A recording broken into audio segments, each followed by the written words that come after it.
Alright students, आप सभी का स्वागत है जेईई एडवांस 2023 के रैंक बूस्टर। एक महीने से तुक्का ट्रिक से सीख के चले जाते हैं, जो गलत होता है। ये उन स्टूडेंट्स के लिए जिन्होंने पिछले आपके तुक्के की प्रोबेबिलिटी कितनी है सही होने की?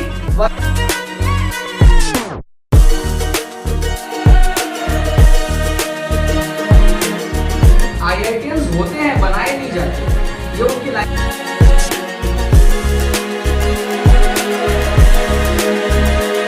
तो आपको एग्जैक्टली पता होना चाहिए कि सेंटर दिखता कैसा है।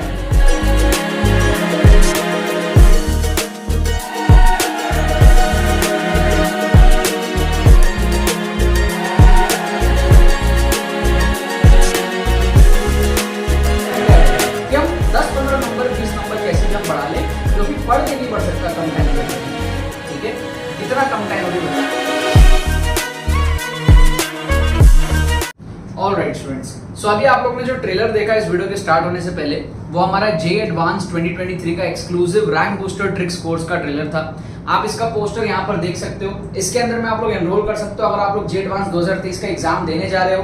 Last moment confidence, last moment momentum, last moment energy अगर आपको चाहिए, 15-20 नंबर अगर आपको कम टाइम में बढ़ाना है, तो आप इस कोर्स के अंदर में जो है एनरोल कर सकते हो। इसके अंदर में आप इंटेलिजेंट गेसिंग देखोगे, ऑप्शन एलिमिनेशन देखोगे, जुगाड़ तुक्का ट्रिक्स देखोगे, जिससे कि आप 15-20 नंबर जेईई एडवांस के अंदर में बढ़ा सकते हो।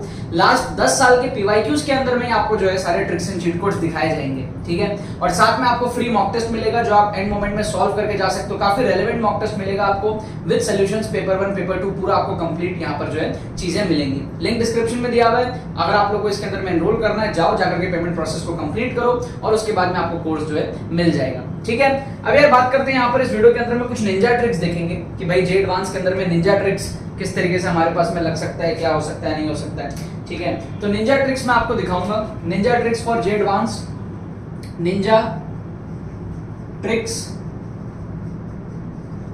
For JEE advance 2023। तो कुछ पीवाईक्यूज के अंदर में मैं आपको दिखाऊंगा कि जेईई एडवांस के क्वेश्चंस में किस तरीके से ट्रिक्स एंड चीट कोड्स लग सकता है। राइट, सो सबसे पहले आप इस क्वेश्चन को देखो। आपको स्क्रीन पे क्वेश्चन दिख रहा है, जेईई एडवांस का क्वेश्चन है आपके सामने। आपको क्या दिया हुआ है?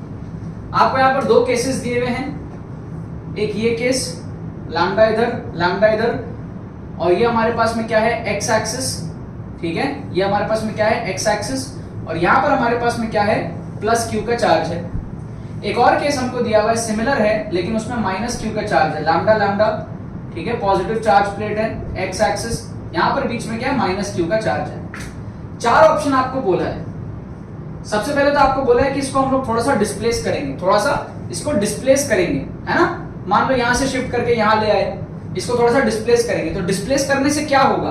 क्या ये एसएचएम करेगा या वो अपने ओरिजिनल डायरेक्शन में ही चला जाएगा? जिस डायरेक्शन में डिस्प्लेस कर रहे हैं, क्या उसी डायरेक्शन में चला जाएगा या फिर एसएचएम करेगा? ये सवाल है। तो पहला ऑप्शन है बोथ विल डू एसएचएम। ठीक है, दूसरा ऑप्शन है नो एसएचएम, नॉन एसएचएम, दोनों ही एसएचएम नहीं करेगा, दोनों डिस्प्लेस हो जाएगा अपने इनिशियल डिस्प्लेसमेंट की तरफ। फिर तीसरा ऑप्शन है प्लस क्यू चार्ज एसएचएम करेगा और माइनस क्यू चार्ज नहीं करेगा। और चौथा ऑप्शन है माइनस क्यू चार्ज एसएचएम करेगा और प्लस क्यू चार्ज नहीं करेगा। ये हमारे पास में 4 ऑप्शन है।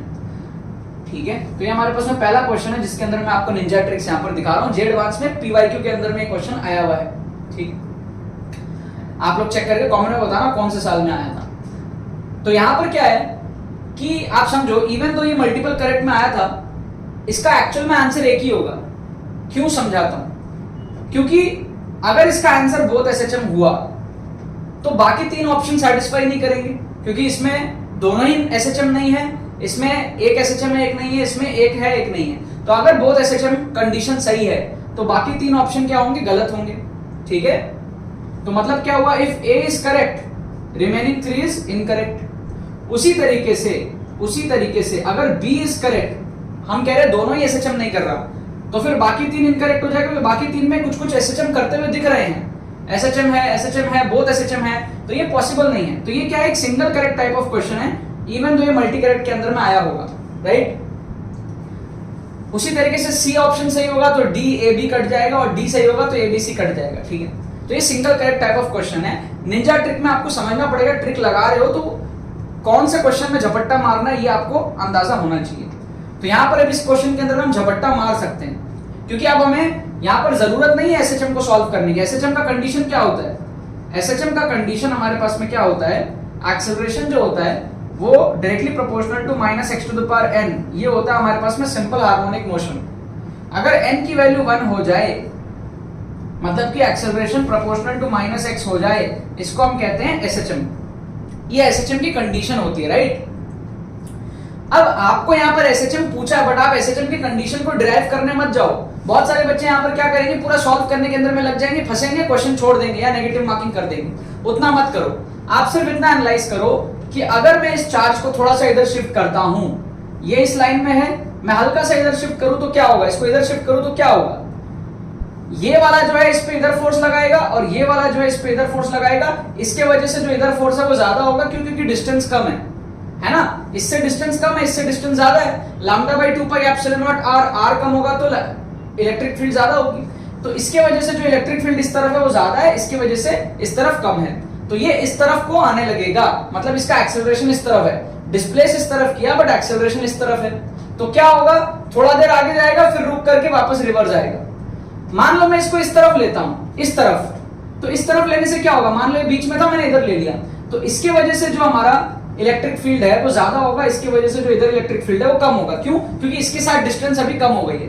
तो लेफ्ट हैंड साइड में डिस्प्लेस करने पे एक्सेलरेशन राइट हैंड साइड की तरफ है। इसका मतलब ये ऐसे ऐसे ऐसे मोशन करता हुआ दिख रहा है प्लस क्यू चार्ज।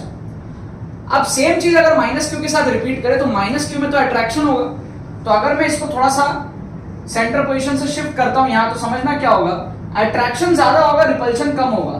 मतलब इसके साथ अट्रैक्शन ज्यादा होगा, इसके साथ अट्रैक्शन कम होगा। अट्रैक्शन दोनों के साथ है, इसके साथ भी है, इसके साथ भी है। इस वाले के साथ अट्रैक्शन ज्यादा है इसलिए लंबा एरो ड्रॉ किया, इस वाले के साथ अट्रैक्शन कम है, छोटा एरो ड्रॉ किया, तो नेट फोर्स उधर ही रहेगा। तो जिस तरफ डिस्प्लेस किया नेट फोर्स भी उधर है, तो बॉडी जो है, जो चार्ज है वो आगे चली जाएगी, पीछे नहीं आएगी, यहां पीछे आएगी। उसी तरीके से अगर मैं इस तरफ शिफ्ट करता तो इधर का जो अट्रैक्शन है वो ज्यादा है कंपेयर टू इधर का अट्रैक्शन, तो बॉडी इधर ही आ जाएगी, मतलब डिस्प्लेसमेंट की तरफ ही आ जाएगी।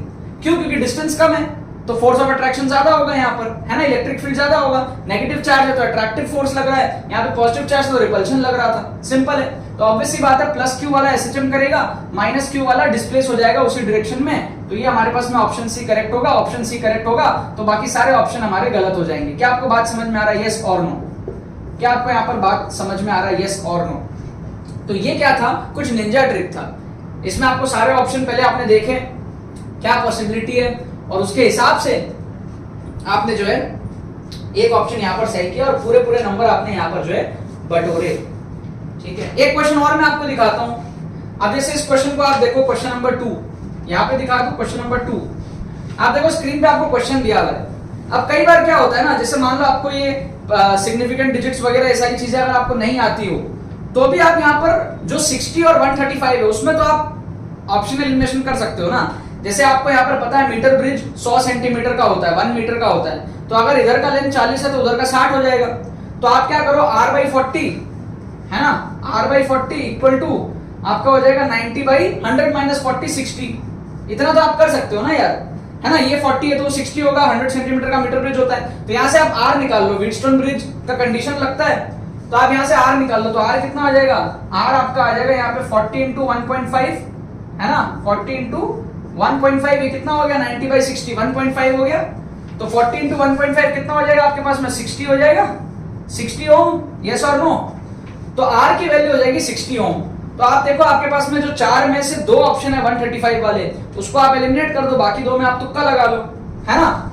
A और C में से आप तुक्का लगा सकते हो, आप B और D को एलिमिनेट कर दो, सीधा सा बात है। अब आपको यहाँ पे समझना पड़ेगा रिस्क कितना है, रिटर्न कितना है।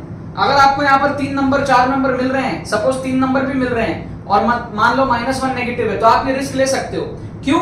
क्योंकि सही होने पे 3 मार्क्स मिल रहा है, गलत होने पे सिर्फ 1 मार्क्स जा रहा है, लेकिन probability of getting correct is 50-50 now. ठीक है, लेकिन अगर नेगेटिव मार्किंग मान लो -2 का हो और पॉजिटिव मार्किंग +3 का हो, उस केस में आप नहीं ले सकते रिस्क। तो आपको ये समझना पड़ेगा कि सही होने की प्रोबेबिलिटी कितनी है, 50% है, और जो मार्क्स मिल रहा है वो 50% या उससे बेटर होना चाहिए। ठीक है, ये चीज आपको समझना पड़ेगा। ठीक है, तो आपको इस तरीके से रिस्क मैनेजमेंट समझते हुए जे एडवांस के अंदर में तुक्का ट्रिक्स लगाना होता है। यहाँ पर आप इसको मार्क करोगे या नहीं करोगे डिपेंड करता है कि मार्किंग पैटर्न कैसा है। अगर लेट्स से मार्किंग पैटर्न है +4 -1 का या +3 -1 का, आप यहाँ पे तुक्का मार दो, क्योंकि सही होने के चांसेस आपके 50% है और जो रिटर्न मिल रहा है वो आपका ज्यादा है। ठीक है, लॉस कम है रिटर्न ज्यादा है, ऐसे केसेस में आप जो है यहाँ पर चांसेस लोगे। क्या आपको बात समझ में आ रहा है? बाकी इसका करेक्ट आंसर क्या है कमेंट में बताना आप लोग। शायद से इसका करेक्ट आंसर सी है, मैं श्योर नहीं हूं। कमेंट में आप लोग बताना इसका करेक्ट आंसर क्या है, ठीक है ना, सॉल्व करके आप लोग बताना। ठीक है, तो यही था यार, कुछ निंजा ट्रिक्स आप लोगों को इस तरीके से सीखने चाहिए यार। ऐसे अगर आपको लास्ट 10 साल का पेपर कवर करना है मेरे साथ, 4 घंटे के अंदर मैं कवर कराऊंगा। Exclusive tricks course, pre recorded course होगा। आपने पेमेंट किया, आपको डिजिटली कोर्स मिलेगा कुछ टाइम के अंदर अंदर पेमेंट करने के बाद, और आप 4 घंटे में लास्ट 10 साल के जितने भी क्वेश्चंस में ट्रिक्स लग रहे होंगे आप उसको देख पाओगे। ऐसे बहुत सारे क्वेश्चंस मैंने जो है कोर्स के अंदर में कराए हैं। आपका कॉन्फिडेंस बूस्ट होगा, आपका मॉरल हाई होगा, आपका दिमाग खुल जाएगा और आप बहुत ही एक अलर्ट ब्रेन के साथ में जे एडवांस का एग्जाम देने जाओगे, क्योंकि वो बहुत ज्यादा जरूरी है। क्योंकि जे एडवांस जो है वो दिमाग की लड़ाई है, दिमाग का कॉम्पिटिशन है। क्या आपको बात समझ में आ रहा है? ठीक है ना यार, यहाँ पर आपको डिटेल्स दिया हुआ है, जाकर के आप लोग पेमेंट प्रोसेस कंप्लीट कर सकते हो। लिंक डिस्क्रिप्शन में है, जाओ जाकर के सारी चीजों को कंप्लीट करो। कोई क्वेरी आए तो हमारी टीम को व्हाट्सअप करो, व्हाट्सअप लिंक भी आपको डिस्क्रिप्शन में मिलेगा, उस पर क्लिक करके आप हमारी टीम को रीच आउट कर सकते हो, कोई भी अगर आपको और क्वेरीज है तो। ठीक है ना यार, बाकी तो बस यही बात है। बहुत बहुत धन्यवाद मेरे साथ जुड़ने के लिए, बने रहिए यार।